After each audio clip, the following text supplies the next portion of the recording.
ஸ்ரீ குருபியோ நமக. அனைவருக்கும் நமஸ்காரம். இன்று சந்திர தரிசன நாள். 3ஆம் பிறையில் சந்திர தரிசனம் செய்து வணங்குவது ஆயுளை விருத்தியாக்கும், தரித்திரத்தை வறுமையை போக்கி செல்வங்களை சேர்க்கும், பிரம்மஹத்தி போன்ற தோஷங்களை நீக்கும். இந்த 3ஆம் பிறை சந்திர தரிசனம் காண்பவர்களுக்கு ஞாபக சக்தி அதிகரிக்கும், முகத்தில் புது பொலிவு ஏற்படும். சந்திர வழிபாடு காரிய தடையை நீக்கக்கூடியது, மன நிறைவு தரும், பேரானந்தம், மன அமைதி உண்டாக்கும். 3ஆம் பிறையை தெய்வீக பிறை என்றே சொல்லலாம். இந்த 3ஆம் பிறையைத்தான் சிவன் தன் முடி மீது அணிந்திருக்கிறார். 3ஆம் பிறை தரிசனம் வெறும் சந்திர தரிசனம் மட்டுமல்ல, அந்த சிவபெருமானின் ஒரு பகுதியையே நாம் தரிசிக்கும் பாக்கியம் பெறுகிறோம். இந்த சந்திர தரிசனம் கிட்டும் போதெல்லாம் ஸ்ரீ சந்திரமௌலீஸ்வராய நமக அல்லது ஸ்ரீ சந்திரமௌலீஸ்வரா போற்றி போற்றி என்று உச்சரித்தால் மனதில் உள்ள குழப்பங்கள் நீங்கி மனம் தெளிவு பெறும். தொடர்ந்து 3ஆம் பிறை தரிசனம் காண்பவர்களுக்கு தேவைகள் யாவும் பூர்த்தியாகும். அவர்கள் வாழ்வில் நல்ல முன்னேற்றம் ஏற்பட்டு சுபிக்ஷம் பெறுவார்கள் என்பது நிச்சயம். மேலும் 1000 பிறைகள் தரிசனம் செய்து 80க்கும் மேல் ஆயுள் பெறுவதும் நிச்சயம் என்று நவகிரக புராணம் சொல்றது.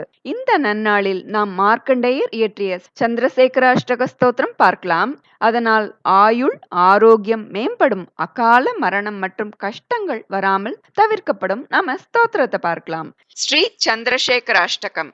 चन्द्रशेखर चन्द्रशेखर चन्द्रशेखर पाहि मां, चन्द्रशेखर चन्द्रशेखर चन्द्रशेखर रक्ष मां, चन्द्रशेखर चन्द्रशेखर चन्द्रशेखर पाहि मां, चन्द्रशेखर चन्द्रशेखर चन्द्रशेखर रक्ष मां, रत्नसानुशरासनं रजताद्रिशृङ्गनिकेतनं, सिञ्जिनीकृतपन्नगेश्वरमच्युतानलसायकं, क्षिब्रदग्धपुरत्रयं त्रिदिवालयैरभिवन्दितं, चन्द्रशेखरमाश्रये मम किं करिष्यति वै यमः, चन्द्रशेखर चन्द्रशेखर चन्द्रशेखर पाहि मां, चन्द्रशेखर चन्द्रशेखर चन्द्रशेखर रक्ष मां,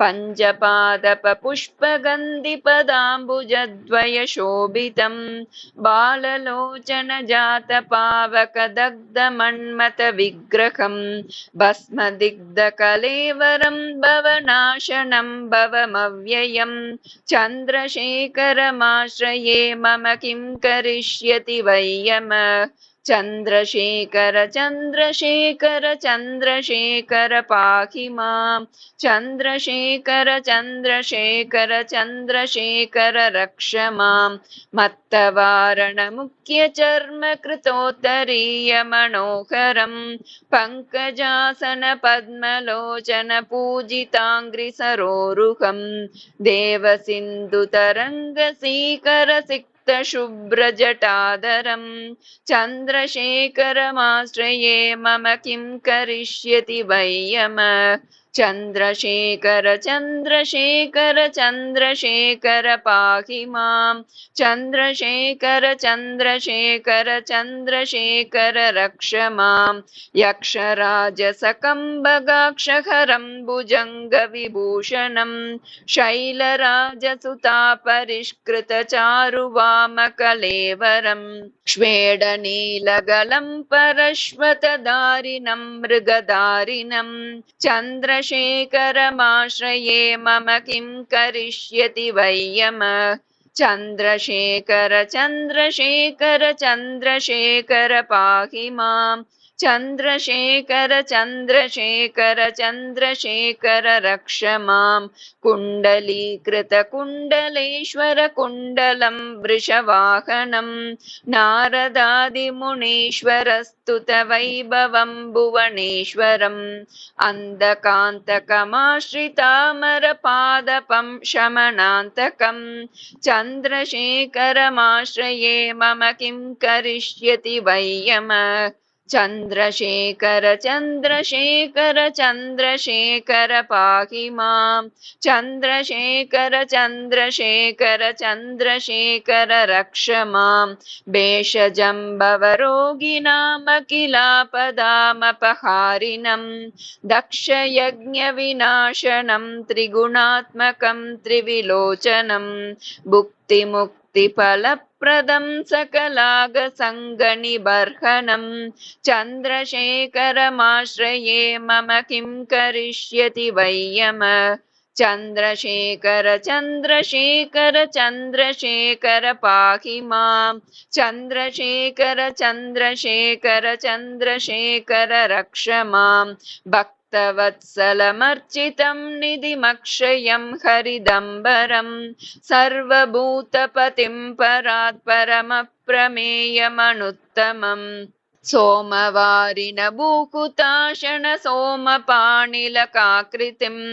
चन्द्रशेखरमाश्रये मम किं करिष्यति वै यमः चन्द्रशेखर चन्द्रशेखर चन्द्रशेखर पाहि मां चन्द्रशेखर चन्द्रशेखर चन्द्रशेखर रक्ष मां विश्वसृष्टिविदायिनं पुनरेव पालन तत्परं संहरन्तमपि प्रपञ्चमशेषलोकनिवासिनं क्रीडयन्तमहर्निशं गणनाथयूतसमन्वितं चन्द्रशेखरमाश्रये मम किं करिष्यति वै यमः चन्द्रशेखर चन्द्रशेखर चन्द्रशेखर पाहि मां चन्द्रशेखर चन्द्रशेखर चन्द्रशेखर रक्ष मां मृत्युभीतमृकण्डसूनुकृतस्तवं शिवसन्निधौ यत्र कुत्र च यः पठेन्न हि तस्य मृत्युभयं भवेत् पूर्णमायुररोगितामखिलार्थसम्पदमादरं चन्द्रशेखर एव तस्य ददाति मुक्तिमयत्नतः चन्द्रशेखर चन्द्रशेखर चन्द्रशेखर पाहि मां चन्द्रशेखर चन्द्रशेखर चन्द्रशेखर रक्ष मां मृत्युभीतमृकण्डसूनुकृतस्तवं शिवसन्निधौ यत्र कुत्र च यः पठेन्न हि तस्य मृत्युभयं भवेत् पूर्णमायुररोगितामखिलार्थसम्पदमादरं चन्द्रशेखर एव तस्य ददाति मुक्तिमयत्नतः चन्द्रशेखर चन्द्रशेखर चन्द्रशेखर पाहि मां चन्द्रशेखर चन्द्रशेखर चन्द्रशेखर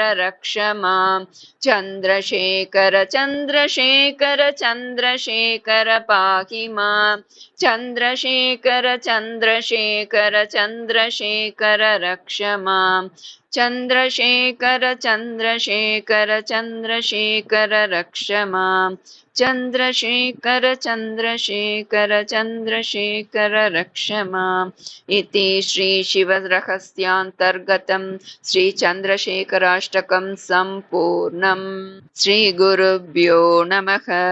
இந்த சந்திரசேகராஷ்டகத்தை இன்றைய தினத்தில் மட்டுமில்லாமல் கார்த்திகை மாதம் முழுவதுமே சொல்வது மிக விசேஷம். அல்லது கார்த்திகை சோமவாரத்தில் மட்டுமாவது சொல்ல பலன் மகத்தானது. அத்துடன் வெள்ளிக்கிழமை கூடிய லட்சுமி விரத தினத்தில் நாம் அஷ்ட ஐஸ்வர்யமும் அருளும் அஷ்டலட்சுமி ஸ்தோத்திரமும் சொல்லலாம். அஷ்டலட்சுமி ஸ்தோத்திரம். सुमनस वंदित सुंदरी माधवी चंद्र सहोदरी हेममये मुनिगण वंदित मोक्ष प्रदायिनी मंजुल भाषिनी वेदनुते पंकजवासिनी देव सुपूजित सद्गुणवर्षिणी शांतियुते जय जय हे मधुसूदन कामिनी आदिलक्ष्मी परिपालय माम् आदिलक्ष्मी परिपालय माम् अयि कलिकल्मषनाशिनि कामिनि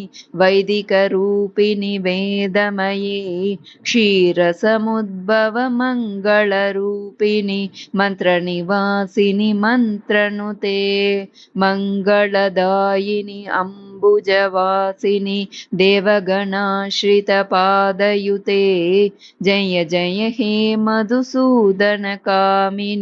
धान्यलक्ष्मि परिपालय मां धान्यलक्ष्मि परिपालय मां जय वरवर्षिणि वैष्णवि भार्गवि मन्त्रस्वरूपिणि मन्त्रमये सुरगणपूजित शीघ्रफलप्रद ज्ञानविकासिनि शास्त्रनुते भवभयहारिणि पापविमोचनि साधुजनाश्रितपादयुते जय जय हे मधुसूदनकामिनि धैर्यलक्ष्मि परिपालय मां धैर्यलक्ष्मि परिपालय मां जय जय दुर्गतिनाशिनि कामिनि सर्वफलप्रदशास्त्रमयी रदगजतुरगपदाति समावृत परिजनमण्डितलोकनुते हरिहर ब्रह्म सुपूजित सेवित